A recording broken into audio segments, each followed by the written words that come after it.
Apéro spécial course au MVP. MVP, Most Valuable Player.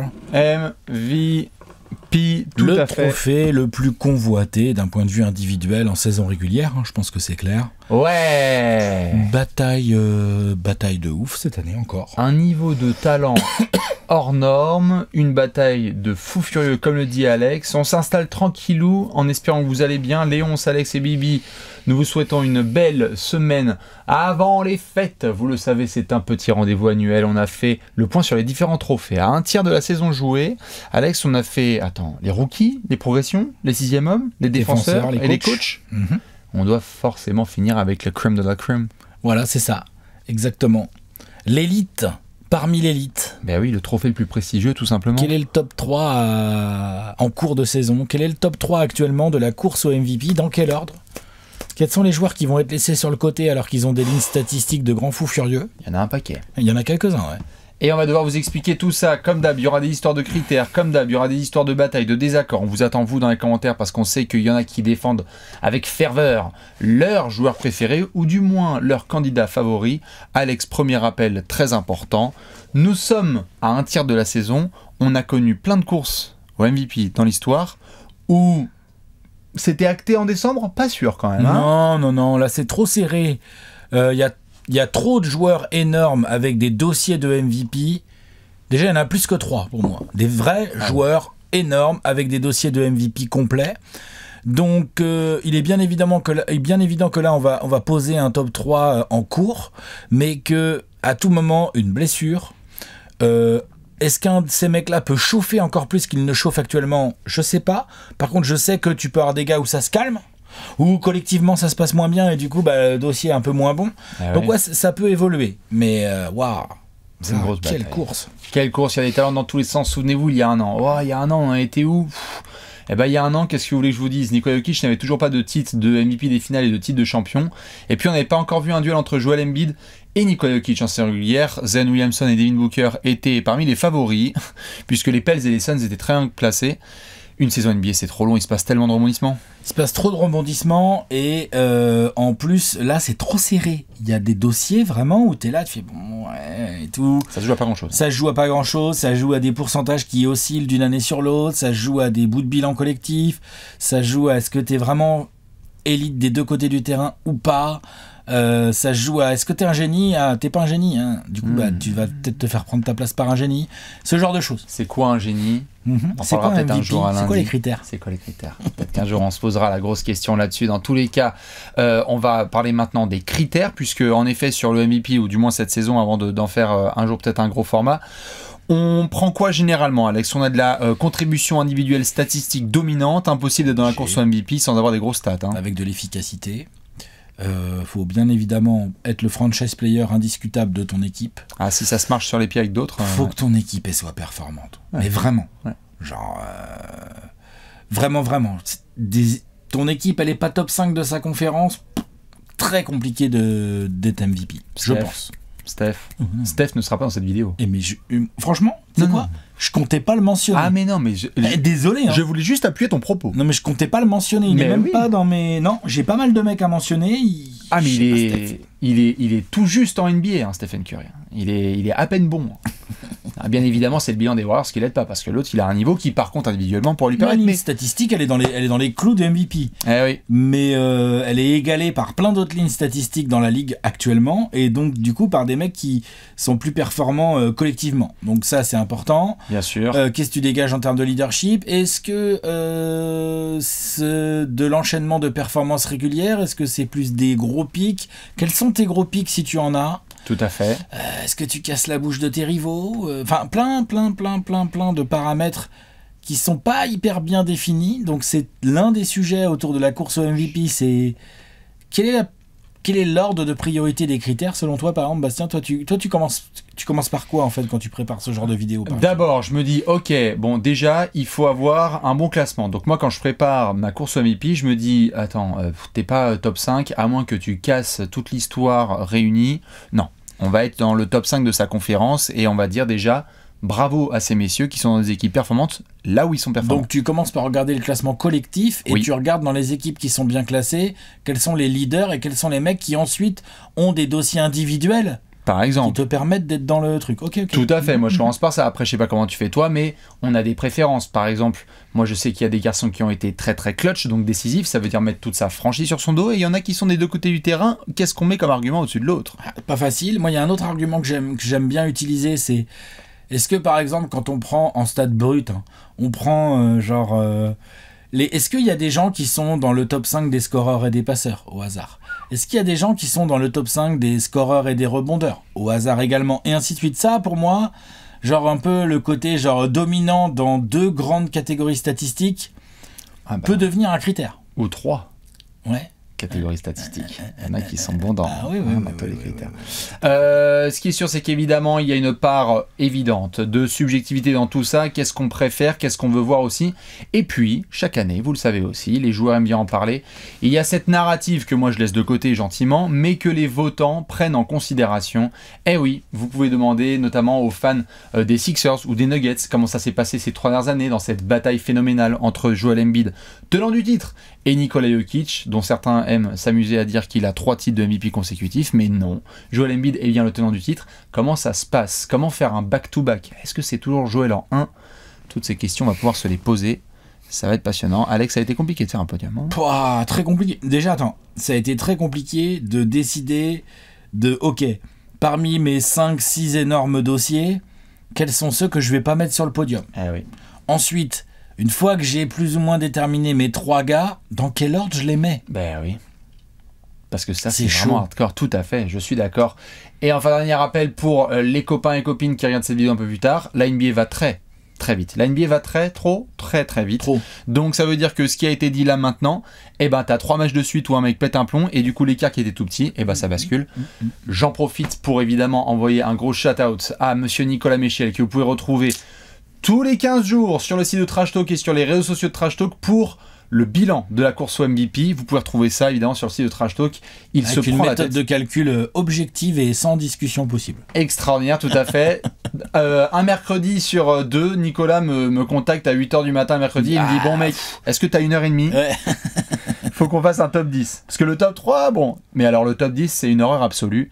Et puis comment est-ce que tu classes les gens? Enfin bref, n'hésitez pas à aller le checker sur le site de Trash Talk.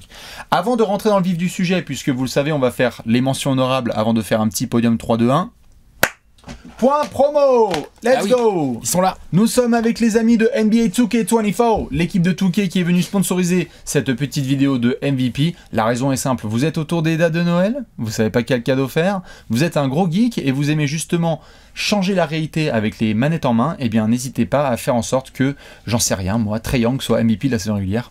Moi, j'ai ici l'édition Black Mamba, Tout à fait. un ancien MVP de saison régulière. Ah oui. Lors d'une saison où il avait été quand même assez performant, si je me souviens bien, c'était Oh correct. là, 2008. C'était assez correct. 2007-2008, Kobe, c'était très fort. Oh, alors là, bon, ça s'est pas bien fini en finale, malheureusement, mais c'est quand même allé en finale NBA. Hein. Ah. C'est déjà pas si mal de le préciser. Tout le monde ne peut pas être et MVP des finales de la même saison. Non, Là, tout le on monde ne rentre- peut pas. Ah, Non. bah, ça, c'est un peu Ça, compliqué. c'est encore un autre club. Par contre, ce qui est sûr, c'est que le Mamba ou Kobe Bryant, quelle que soit l'édition que vous souhaitez, vous allez dans la Descro et vous pouvez vous cope le petit NBA 2K24. Je sais qu'il y a des gamers et des gameuses dans la commune, donc n'hésitez pas à échanger même entre vous vos petits hâtes, vos petits noms, histoire de jouer en ligne. En live. Voilà, De exactement. se défier. N'hésitez pas à vous défier.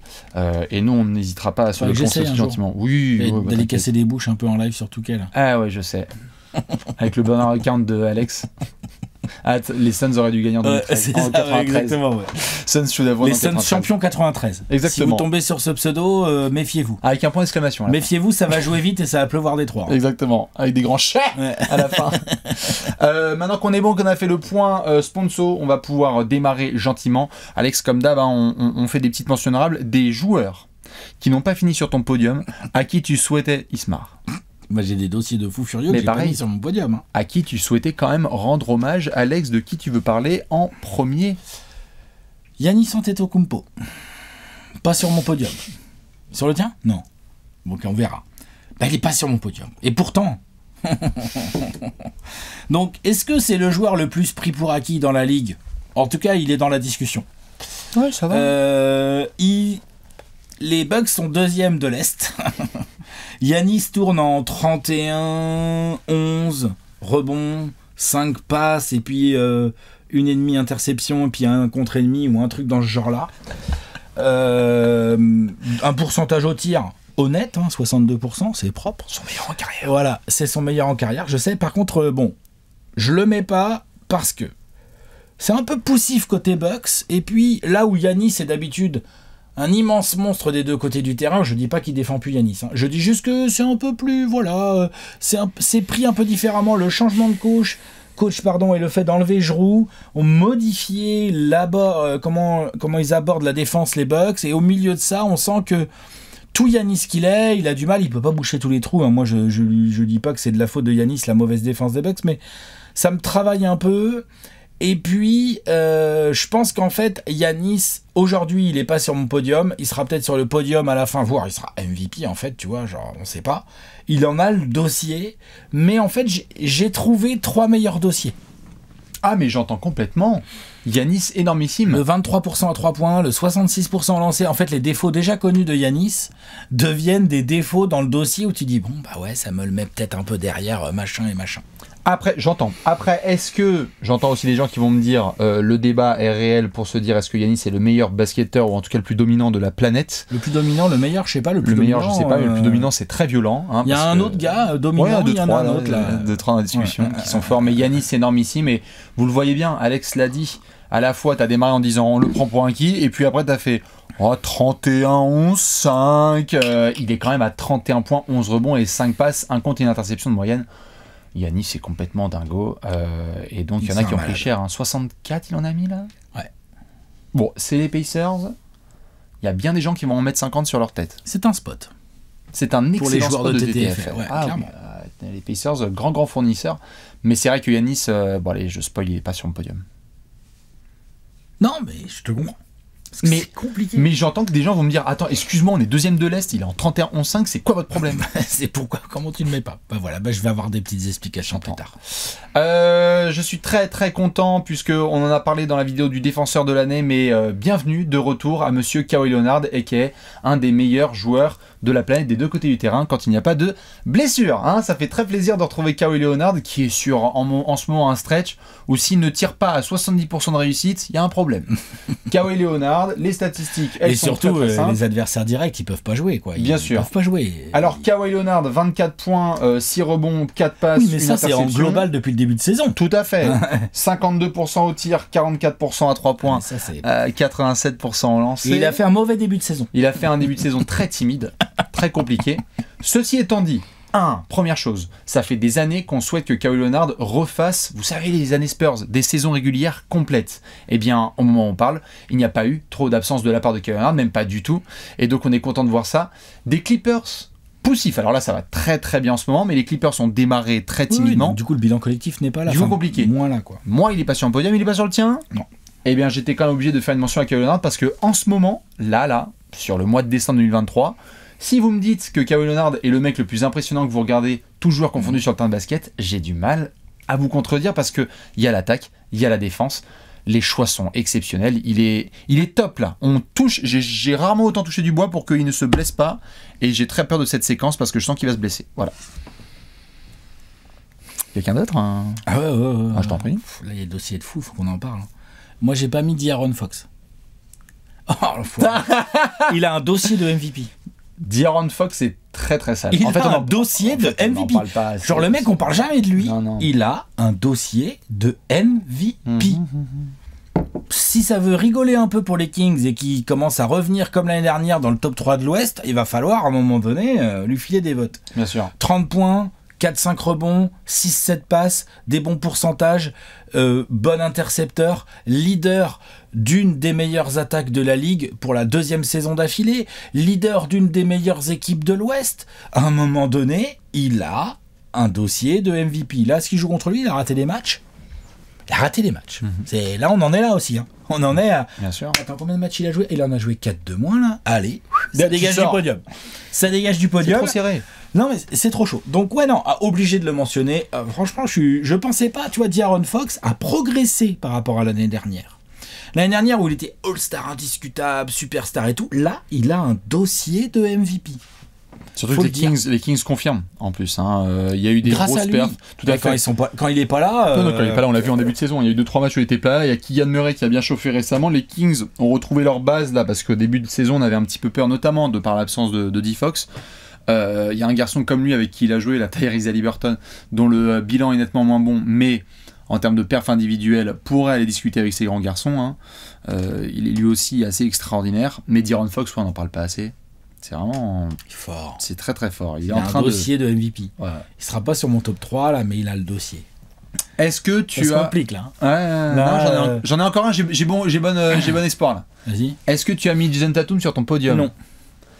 Effectivement, Jason Tatum, parce que les Celtics sont... Donc le meilleur joueur de la meilleure équipe. Au moment où on fait cette vidéo, c'est le meilleur joueur du meilleur bilan de la ligue. Ouais, mais bon... Non, alors Jason Tatum, évidemment, pour faire le dossier, les Celtics sont très très bien placés, puisqu'ils sont en tête de la conférence Est.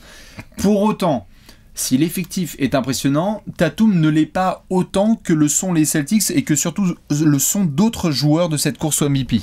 On est sur une production qui est réduite par rapport à la saison précédente, 27 points avec 8 rebonds et 4 passes. Les pourcentages sont excellents. Il y a même à part au lancer, il y a une petite baisse au lancer qui est assez inexplicable. Il y a 79% au lancer, mais pourtant sur le reste, il y a 48% au shoot et 35% à 3 points. Non, mais t'es d'accord, je crois au lancer, il va être 79, c'est ça. Mais c'est 4 ou 5% de moins que d'habitude. Ah, d'habitude, il a 85%. Tu vois ? Bien sûr. Mais, obligé de le mentionner parce que t'es le meilleur joueur de la meilleure équipe, en tout cas en termes de bilan de la NBA. Et attention au Dark Horse, attention au garçon lui aussi là qui peut chauffer en deuxième partie de saison et dire. Et si les Celtics restent premiers. Excusez-moi, mais en fait, il va falloir commencer à me mettre du respect. Il manque encore quelques grosses performances, c'est-à-dire que il y a, dans les critères qu'on n'a pas trop mentionnés, mais tu l'as évoqué un petit peu, ces joueurs qui prennent la NBA à pleine main pendant quelques jours, voire quelques semaines, que ce soit en joueur de la semaine ou en joueur du mois. On voit que Tatum a fait un gros match, notamment à Charlotte, où comme il les tabasse. Mais sinon, c'est un très bel effort collectif de Boston, et lui n'a pas crevé l'écran. Tatum n'a pas crevé l'écran. Non, mais je suis d'accord. Il n'a pas crevé l'écran, il a été excellent, dans une équipe excellente. Mais malheureusement, ça ne fait pas de lui un podium MVP pour l'instant. La violence de cette phrase. Mais c'est ça, c'est réel. Tout à fait. Tu veux qu'on podium ou j'en ai un dernier là sur lequel je veux débattre? J'aimerais bien ton avis sur un duo. Vas-y. Lakers, LeBron et Anthony Davis. Oui, non, ils sont pas sur mon podium. Pas podium. Parce qu'ils jouent contre eux, là, c'est les résultats collectifs déjà. Les Lakers sont des résultats collectifs qui ne permettent pas ni à LeBron ni à AD d'être dans la discussion. Ouais. Par contre, l'un et l'autre, si les Lakers, ça veut un peu plus rigoler collectivement, il va falloir se pencher sur le dossier, parce qu'entre AD, qui est un monstre absolu des deux côtés du terrain, et LeBron, qui... l'âge n'a pas d'effet sur lui. Il fait des quêtes annexes. Ah, il y a un tournoi à Vegas. D'accord. Ok. Il faut aller cueillir des fleurettes. Il est très impressionnant. Après, ils ont tous les deux statistiquement des dossiers qui sont légèrement inférieurs à d'autres dossiers que j'ai au-dessus. Et en plus, le bilan collectif est moins bon. Donc, si tu veux, à un moment donné, ils sont derrière. C'est comme des... Moi, j'ai pas mis des KD ou des Booker là dans ma course. Mais tout à fait. Et puis, il y a des blessures. Le bilan collectif est pas assez bon. Il y a des blessures. Désolé, les potos. Tout ça, ça dégage. Parce que les lignes de stats pourraient mériter. Mais... KD, oui. Si les Suns carburaient, KD, s'ils se reblessent pas et qu'ils continuent à jouer comme ça, la ligne de stats est là. Mais non. Mais pauvre LeBron, parce que LeBron serait en capacité de pouvoir dire excusez-moi, mais quel que soit le challenge que vous me mettez, il y a plusieurs soirs où je suis clairement le meilleur joueur sur le parquet. Encore. Là, c'est quoi dans une semaine? 39 ans, il a? Oui. Non, mais 39 ans. 21 saisons. Non, c'est n'importe quoi. Mais en plus, il n'est pas là pour jouer les trophées de MVP de régulière, mais il n'en est pas loin d'avoir les stats. Mais il pourrait encore. Ouais, je suis d'accord. Il pourrait aller chercher, mais bon, on joue le mois d'avril, comme on dit. On va être en forme au mois d'avril. Donc, si je compte bien... Il nous reste 4 énormes noms que nous n'avons pas encore cités. 5. Merde. T'inquiète, mais tu vas me dire que c'est pas un énorme nom. Ah, d'accord. Moi, j'ai 4 énormes noms auxquels je pense. J'ai 4 énormes noms et après j'ai un 5e onglet qui coche beaucoup. Ah oui, je pense que je vois qui c'est. Ok, et donc parmi ces 4 énormes noms auxquels tout le monde pense, il n'y a que 3 places. Voilà. Bienvenue dans cette vidéo du MVP. Quoi qu'il en soit, vous n'allez pas déçus. Vous allez être saoulés. Vous allez être saoulés parce qu'on doit faire un podium et en plus on doit le faire dans l'ordre. Donc on va devoir faire place numéro 3, plus place numéro 2, plus place numéro 1. Tu sais quoi? J'ai bien aimé ton idée là, on peut balancer les noms. Juste là, les noms, les 4 dont on parle là, je peux te dire du Joel Embiid, Shai Gilgeous-Alexander, Luka Doncic, Nikola Jokic. On est d'accord. C'est qui ton 5e? Petite mention pour Anthony Edwards. On est d'accord. Qui est le meilleur joueur de la meilleure équipe de la conférence Ouest. Ouais, mais il n'a pas un dossier de MVP à mon sens. Alors, trop court, je veux dire trop court le dossier. Il n'a pas un dossier de podium de MVP. Voilà, c'est ça. Pardon. Pardon. Je veux dire, tu vois, genre ça se trouve, il va finir 8e du MVP cette année et tout à fait. Ce sera plus ou moins sa place. Exactement. Et Anthony Edwards, malheureusement, en l'an de grâce 2023, bientôt 24, 25 points, 5 rebonds et 5 passes de moyenne dans la meilleure équipe de la conférence Ouest, t'es un role player. Et tu fermes ta gueule. Ouais. Et tu regardes les autres. C'est fou. Dites-nous, vous, avant qu'on débatte avec Alex, Shai, Jokic, Doncic, Embiid, dans quel ordre vous les mettez et qui est sur votre podium? Si c'est ça votre podium, parce qu'il y a des gens qui vont dire t'es fou. Yanis, moi j'ai Fox, dedans, moi j'ai Yanis. Ouais. J'ai Tatum. Franchement, ça se regarde. Hein. Moi, je le regarderai pas, mais j'accepte votre commentaire. On va se faire une place numéro 3, puisqu'on va d'abord le mentionner, puis après je clapperai pour que Léon nous montre tout ça. Alex, qui tu as en 3e place de ton classement MVP juste avant le 25 décembre 2023? Luka Doncic. Nikola Jokic. Merci mon Léonce, nous sommes déjà en désaccord. Alex qui a mis donc Luka Doncic et j'ai mis monsieur Nikola Jokic. Fais-nous un petit peu le dossier de Luka Magic. Écoute, tu vois, je vais te la faire simple. Si les Mavs peuvent être top 2-3 de l'Ouest d'ici la fin de saison, je pense que ça sera mon MVP. Pour une raison simple, c'est qu'effectivement, il va lui manquer la défense. Il a fait des efforts, mais par rapport à d'autres dossiers, là, il peut peut-être pas rivaliser vraiment au niveau défense. En revanche, en termes d'attaque, top 5 à la passe, top 5 au scoring. Il a amélioré son efficacité depuis l'année dernière, c'est-à-dire qu'il y a un meilleur pourcentage à 3 points, il y a des choix complètement incroyables. En fait, Doncic, c'est le show maintenant avec beaucoup d'efficacité. Il n'a pas encore 25 ans au moment où on parle là. Il drive une équipe qui est... On lui a amélioré, à mon sens, son équipe à l'intersaison, en prolongeant Kyrie, en sélectionnant le bon petit rookie qui va bien, qui colle parfaitement et tout avec lui et tout, en rajoutant des Grant Williams, tout ça, des Derrick Jones, enfin tu vois, mais c'est pas non plus... Enfin, je veux dire, non, bien sûr. Genre, il a une équipe, genre, qui n'est pas non plus monstrueuse sur le papier. Il l'a fait tourner et il rend les autres meilleurs, comme à mon sens, quasiment aucun joueur dans la ligue. C'est un truc de malade mental. En plus, avec la charge qu'il a en attaque, tout ce qu'il a à gérer, le fait qu'il ait amélioré son efficacité depuis l'année dernière, je veux dire...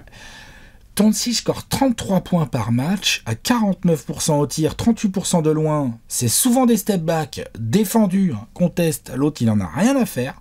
Il y a plus de 8 rebonds, il y a plus de 9 passes, dont plusieurs c'est des passes genre Magic Johnson, il est là, il aimerait bien les faire. Ces passes-là, c'est un truc de... Enfin, c'est un malade. C'est un vrai génie des temps modernes, avec des qualités athlétiques bonnes, hein. Il est quand même grand, costaud et tout, mais il n'est pas si rapide que ça, ni si explosif que ça, mais en fait, il n'y a rien à faire. La qualité de choix, je la trouve absolument folle.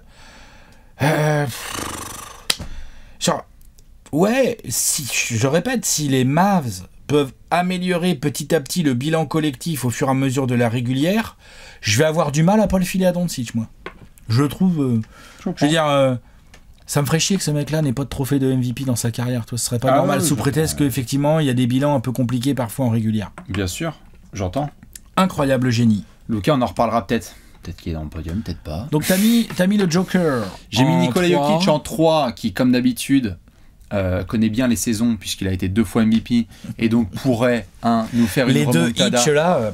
pourrait nous faire une remontada tout à fait sympathique sur la deuxième partie de saison, puisque ça veut dire que... moi je l'ai pas en place numéro 1 et on va voir avec Alex. Quasi triple-double de moyenne, hein, Nikola Jokic. Quasi triple-double de moyenne. Il y a encore quelques semaines ou il y a quelques jours encore, en termes de total, Nikola Jokic avait le plus de points, de rebonds et de passes de toute la NBA. c'est un cheat code absolu qui est dans la continuité et la suite de ses playoffs légendaires.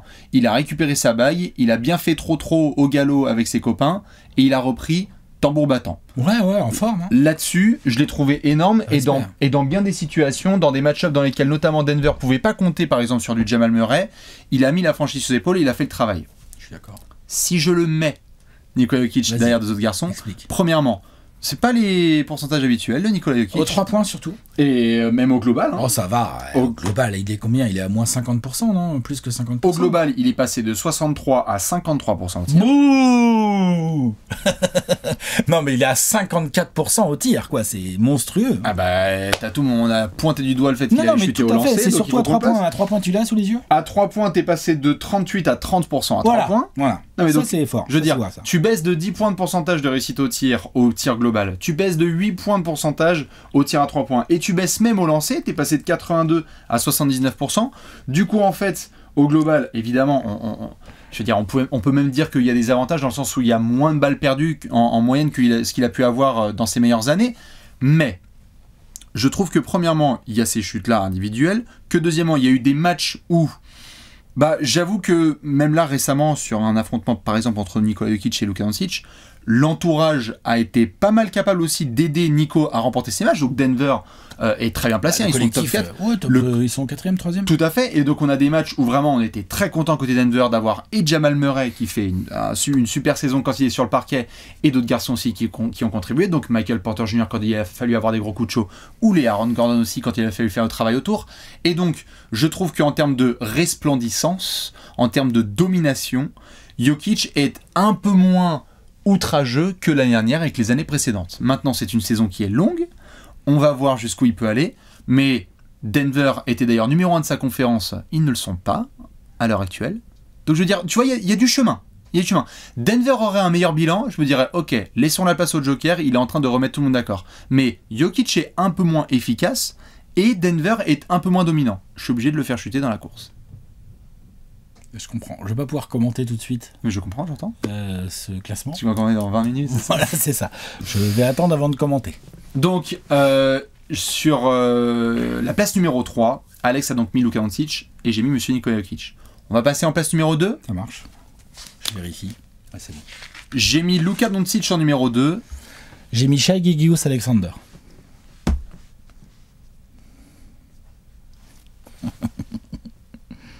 Quoi? Ok, écoute, discutons. Allons-y. Donc Doncic que j'ai en 3, tu l'as en 2. Oui. Ok. Qu'est-ce que tu veux? Vas-y, tu veux nous parler un peu de... J'essaie de comprendre qui est sorti de ton podium. Bah ouais. Pour compléter ce que tu as dit sur Luka, t'as été très complet, génie, etc. Il n'y a rien à redire là-dessus. 1 et 1 font 2, Luka Doncic est incroyable au basketball. Mais moi aussi, en fait, j'essaie de comprendre qui est sorti de ton podium, du coup. Tu me fais penser, là. Ok, je pense comprendre ce que tu as moi, c'est bon, c'est sûr, c'est Shai Gilgeous-Alexander. Donc, on le sait. D'accord. Il va pas être numéro 1. Hein. Je sais pas. Mais donc, pardon. On va voir justement qui tu as mis en 1 et qui, du coup, est ce niveau de dossier de Shai Gilgeous-Alexander. Mais on va en parler, tout à fait. Waouh. Sur D'accord. Monsieur Luka Doncic. Sur Monsieur Luka Doncic, c'est le meilleur playmaker de la planète, c'est le meilleur garde de la NBA. Sur ce début de saison, là, on peut me balancer tout ce qu'on veut en termes individuels, de Steph à d'autres garçons, c'est Luka Doncic. C'est un baiser. Il a fait, en sortie de ce qu'on avait vu notamment, encore une fois, au Mondial, il avait fait le travail fitness pour être prêt. Luka, il est prêt. C'est vrai, comme Jokic d'ailleurs. Il est bien prêt. Tout à fait. Et donc, Luka est physiquement au top. Et ça se voit, ça se sent. Même avec les conneries de serre-tête qu'il met sur la tête, le niveau de domination individuelle de ce mec est incroyable. Fuck les stats, je sais que c'est très important, mais là quand on regarde Luka Doncic jouer sur le terrain, c'est du indéfendable. C'est du indéfendable, on va parler d'un autre indéfendable là dans quelques secondes, avec notamment du Shai et peut-être un joueur dont on parlera en place numéro 1, mais il s'avère que Luka Doncic, là maintenant, c'est limite le meilleur ticket à payer de voir en bord de terrain Luka Doncic humilier ses adversaires. Ça devient un niveau d'humiliation alors qu'il a quel âge encore 25 ans, 25 alors qu'il a 25 il les a piges. pas encore, mais il va les avoir bientôt. C'est incroyable. Dallas part de base de plus bas. C'est une équipe quand même qui certes a eu des modifications. J'en ai parlé, l'entourage quoi. Tout à fait. Et donc du coup, moi je me dis, attends, ils ont amélioré un peu l'entourage, mais c'est une équipe qui était même pas, parce qu'ils ont tanké aussi la fin de saison sur le play-in. Aujourd'hui, c'est une équipe qui a quelques victoires, parce qu'on est dans le début de saison, regarde Denver dans les cieux et regarde ces équipes-là. Donc, pour des Mavs qui parfois n'ont pas pu compter sur du Kyrie Irving, qui ont eu quelques blessures, Luka Doncic est énorme, régulier, clutch. Bon voilà, il n'y a plus rien à dire. Et je trouve que c'est peut-être une impression en regardant les Mavs de cette saison, mais la critique qui était notamment faite sur, tu sais, ce côté plainte, arbitrage, machin truc. Là, il prend sa dose. C'est un patron, en fait, là. Luka a amélioré son jeu qui est déjà hors norme. Et donc, Luka, si tu deviens létal à 3 points, 38% de réussite, comme tu l'as dit. Les 3 points sont hardcore. Donc du coup, tu es à 38% à 3 points. Il a amélioré ses lancers. C'était un de ses points faibles, 74. Il se rapproche donc d'une mauvaise saison de Tatum qui est 79%. Donc tu as amélioré tes 3 points. Tu as amélioré tes lancers. Tu as amélioré ta condition physique. Tu as amélioré ton leadership. Et tu as amélioré le bilan de ton équipe. Bah, en fait, si Dallas était un peu meilleur, il serait numéro 1. Je suis obligé de le mettre numéro 2. Voilà pour mon argument. J'aime bien, je suis d'accord. Hein, moi, je l'ai mis 3ème, deuxième, mais on laisse sur notre podium. Et donc, Shai, je te l'annonce, est 4ème de mon top 4, ça va. Non, mais j'entends, de toute façon, on a des monstres. Mais, waouh. Ah ouais, parce que tout ce que tu viens de dire sur Doncic, là, c'est valable pour Shai, en fait. Oui. Parce que Shai aussi, ça part d'un peu plus loin. C'était au play-in. Encore moins loin, mais oui. Oui, moins loin, mais c'est plus haut, là. Tout à fait. C'est plus haut. Est-ce qu'on se rend bien compte du délire qu'est Shai Gilgeous-Alexander, en fait? Et des deux côtés du terrain, comme on a parlé. On est là, au calme, en mode, genre... Bon, en fait, il y avait Paul George dans le train, mais ils ont vraiment eu le meilleur joueur. C'est même plus un débat. Bah oui, mais c'est un truc de fou, pardon. Bien sûr. Excuse-moi, mais genre, l'autre, il a close des balas. Et... Bon, il score un tout petit poil moins, il prend un poil plus de rebonds, il fait une vraie passe décisive de plus, c'est pas rien, il prend beaucoup plus d'interceptions.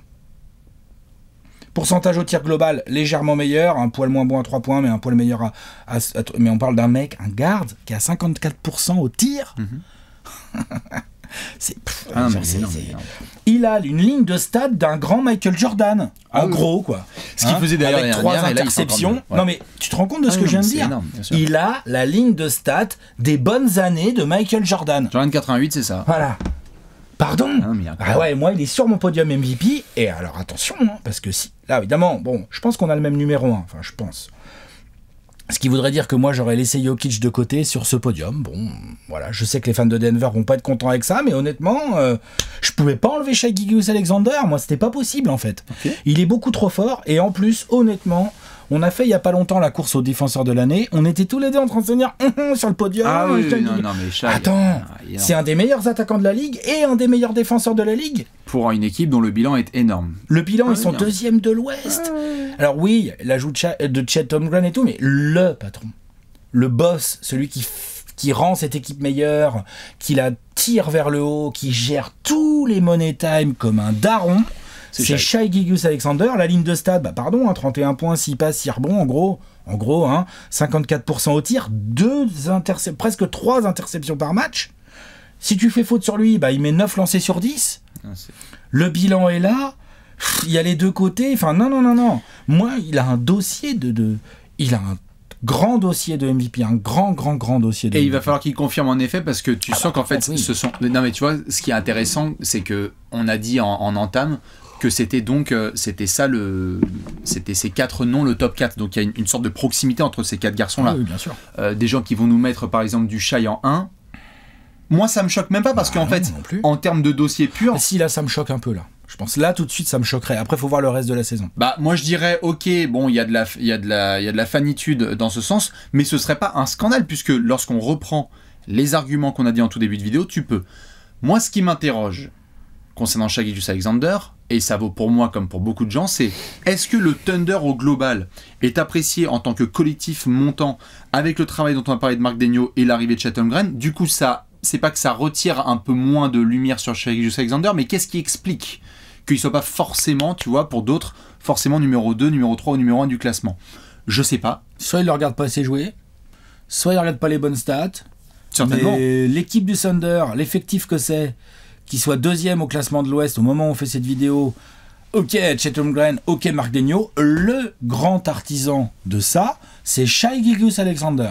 Ça, je suis d'accord. C'est un monstre. Bien sûr. Un monstre. Si vous l'avez mis en 2, moi je comprends totalement. Ah non, mais il est énormissime. Et d'ailleurs, il y en a peut-être qui vont me dire, attends Bastien, sur ton affirmation, c'est le meilleur garde de toute la planète. Moi je pense que c'est Luka Doncic. Si vous me dites Shai Gilgeous-Alexander, je peux l'entendre. Hein. Mais c'est c'est ce genre de conversation. Pour moi, c'est Luka. Non, mais je suis d'accord. Bien sûr. Mais c'est ce genre de conversation. Tout à fait.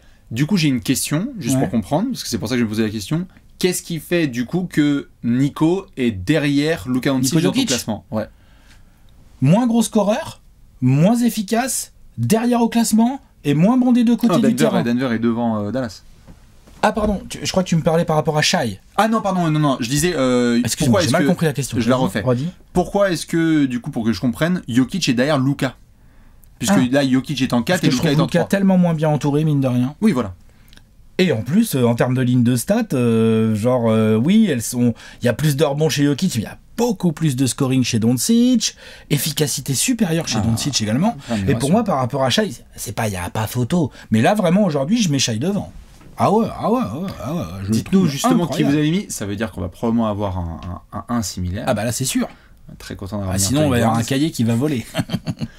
Petite parenthèse, ça va les Américains? Oh putain, c'est clair. Parce que là, on a ouvert le podium. On a ouvert le podium à 4. Et puis dans les mentions, il y a Giannis. C'est pas trop en américain. Et qui est plus proche du top 4 que, par exemple, Anthony Edwards, quoi. On a dit genre... C'est qui le meilleur américain, là? Tatum ou Edwards? Non, c'est Edwards, ouais. Ouais, voilà. Et Kawhi arrive en courant. Tatum, quand même. Et Tatum, les deux. Ouais, bien sûr. C'est toute la question, d'ailleurs, côté ricain, c'est de savoir qui est le meilleur derrière eux. Hein. Ils essaient de voir si c'est Anthony Edwards qui va prendre la suite. Ils se sont posé la question mondiale. Mais là... Si tu me dis que les 5 meilleurs joueurs de la planète sont 5 non-américains, ouais, je suis d'accord, hein, presque. Et la gueule du 5 majeur, hein, c'est Luka, Shai, Jokic, Giannis, et donc... Tu sais que ça joue au basket, hein? Oui. Ouais. Ce qui veut donc dire que Alex a mis en 3 Luka Doncic et en numéro 2 Shai Gilgeous-Alexander. J'ai mis en 3 Nikola Jokic et 2 Luka Doncic. Numéro 1... Ouais. Monsieur Joel Embiid. Ouais. Au moment où on parle, juste avant Noël, Joel Embiid est le mieux positionné pour faire le back-to-back MVP. Et tu sais quoi? Moi, je le trouve plus dominant que l'année dernière. Ah ouais. L'année dernière, j'aurais bien filé à Jokic sans problème un 3e MVP d'affilée, tu sais. Ouais, j'aurais pu vraiment, c'était premier de l'Ouest et tout machin. Mais là... Embiid, c'est méchant. La vache. Enfin, Embiid... Tout est plus propre. Est meilleur. Embiid est meilleur. C'est le plus dominant et le meilleur. Il est meilleur que l'année dernière. Ouais. Ouais. La phrase est folle. Il est quasiment à 35 points par match, 11-12 rebonds, 6 passes. 6 passes, c'est... Je veux dire, c'est pas autant qu'un Jokic ou un Doncic. Non, mais il a augmenté. C'est autant que Shai, tu vois. Il a augmenté méchamment. Et puis alors, il y a de l'interception, il y a du contre. Les lectures sont meilleures. Défensivement, c'est un fou furieux. Leadership, il ferme sa gueule et il fait le boulot. Il va aller faire des chase down même quand il y a plus 20. Il est en mission absolue. Ça marche bien avec Nick Nurse et avec tous les copains qui sont autour. C'est très impressionnant de voir Joel Embiid en ce moment. Alors c'est vrai qu'il a cassé la bouche d'équipe de merde. Ah ça c'est vrai. Ah ça, alors je suis content que tu le dises. C'est vrai. Parce que mais il l'a fait en 26 minutes. Hein, les matchs, ils étaient torchés dans le 3e quart. Les deux affirmations sont très vraies. Aujourd'hui, quand Joel Embiid n'a pas 30 points au milieu de 3e quart-temps, on est un peu étonné. C'est un fou. Je sais plus, un soir, je le prends en TTFL. Le lendemain, j'avais pas vu le match. Du coup, le lendemain, je vais direct sur les box scores et tout avant de me faire le replay. J'ai dit, merde, il a joué que 28 minutes et là, il joue à 35-13. C'est un malade. C'est un malade de fou furieux qui domine. Mais oui, en effet, pour le moment, il y a eu du tabassage en règle, souvent sur des équipes de faible compétition. Oui. Et donc, on a très hâte de voir la deuxième partie de saison et donc les 2 tiers de la saison restante parce que Embiid va se retrouver comme l'année dernière devant des duels face à des Jokic, face à des Doncic, face à d'autres pivots. Et là, ça va être fun. On va voir. Il est capable, il a déjà montré qu'il était largement capable de casser la bouche à des pivots adverses, même des gros. Donc on verra ce que ça va donner. Il y a toujours autant d'attaques. Comme tu l'as dit, sur les passes, c'est encore meilleur. La défense est suprême. Ouais. Chaque minute est bien utilisée, c'est-à-dire que dès qu'il est sur le terrain, il est dominant. Top 5 au scoring, top 5 au rebond. Pivot, bonjour. Des petits trucs en plus dans ses moves. Il a bossé cet été, Joel Embiid, là. Son fadeaway est meilleur au poste, là, j'aime bien. Là. Il a bossé, ça se voit. C'est lecture surprise à deux. Il change un peu d'épaule, c'est-à-dire qu'il fait plus forcément que le patio wing. Il va de l'autre côté aussi, le patio wing, c'est côté épaule droite. Enfin bref. Vous pourrez regarder le fadeaway. en épaule droite, en épaule gauche. Voilà. Il a bien bossé là-dessus. Vision, c'est très fort ce qu'il propose. Il fait les bonnes passes au bon moment. En gros, maintenant, prendre à 2 Embiid, t'as intérêt vraiment que ça soit extrêmement bien exécuté et que tes mecs du côté du weak side, comme on dit, à l'opposé, soient vraiment prêts à aller faire les aides et à les close out parce que la passe va arriver. La passe va arriver vraiment. Ouais. Et donc ça, c'est une grosse progression parce que ça lui permet de lui ouvrir des espaces. Les stats d'interception, les stats de contre, c'est bête, mais c'est-à-dire qu'on parle d'un Minitel là, hein, 35, 12, 6, 1, 2 quoi. Ouais. Tu te rends compte? Non, mais c'est un délire. C'est énorme. Il va falloir maintenir ça sur la saison, ce qui est très compliqué parce que c'est quand même une production incroyable. S'il maintient ça sur la saison, ça, on va commencer parce à parler que les Sixers, ils sont quand même, au moment où on parle, là, ils sont 3e de l'Est. Les top 3 de l'Est, ça va. Hein, ils sont dans la course pour briguer une meilleure place que ça encore. Non. Sans véritable débat, c'était le joueur du mois de novembre en NBA, puisque c'était Embiid et on se disait ensuite, bon bah merci cordialement.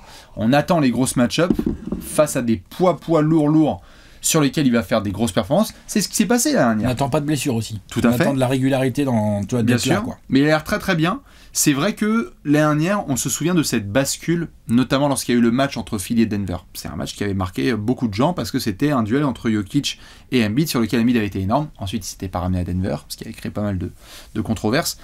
Mais là, on va voir ce que ça a donné sur la deuxième partie de saison.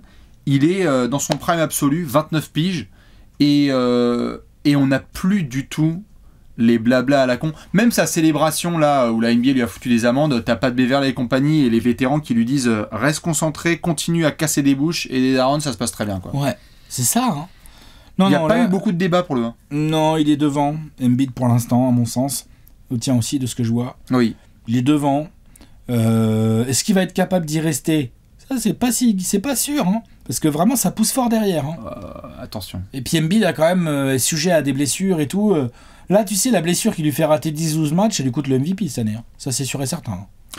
Enfin, quasiment sûr et certain. Je te donne les clés de ma maison et je te dis de les placer sur un joueur qui va être MVP dans 5 mois. Sur qui tu les places, Alex? Waouh, vache. Fais gaffe, je vais finir à la rue. Hein? Je vais finir à la rue si tu fais une connerie. Je t'ai filé les clés de la maison.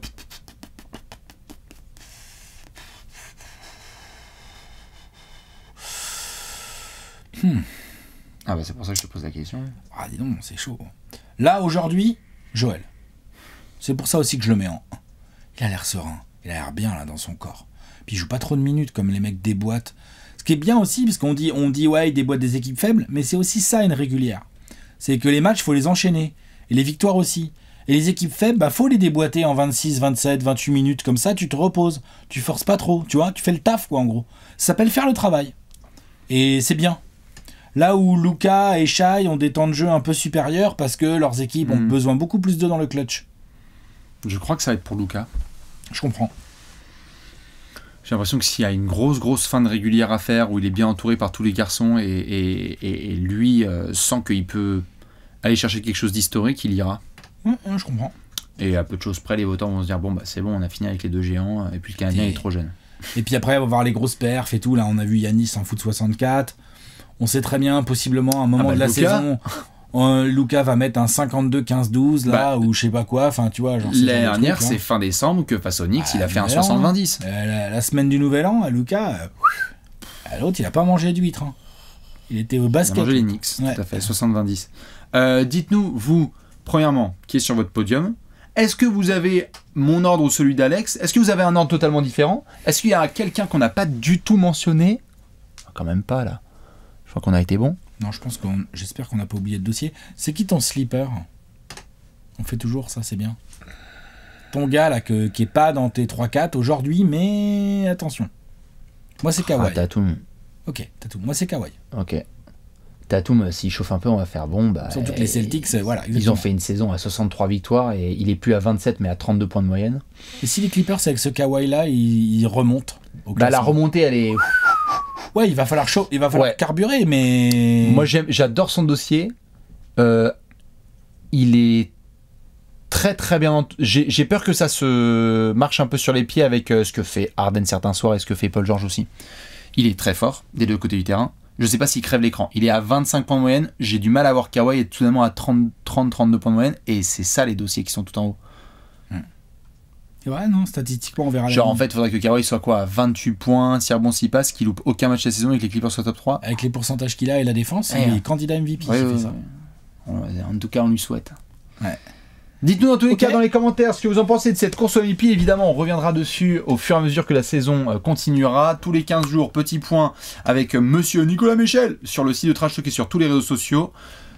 Pas de haine dans les commentaires, défendez juste votre joueur et ce sera formidable. Et n'hésitez pas, comme d'hab, à aller cop NBA 2K24 dans la petite d'escroc, il y a le lien qui va avec. On vous souhaite d'excellentes fêtes de Noël et on se tient au courant pour se retrouver sur la chaîne YouTube de Trash Talk. Ciao. Des bisous, à la prochaine. Ciao, ciao.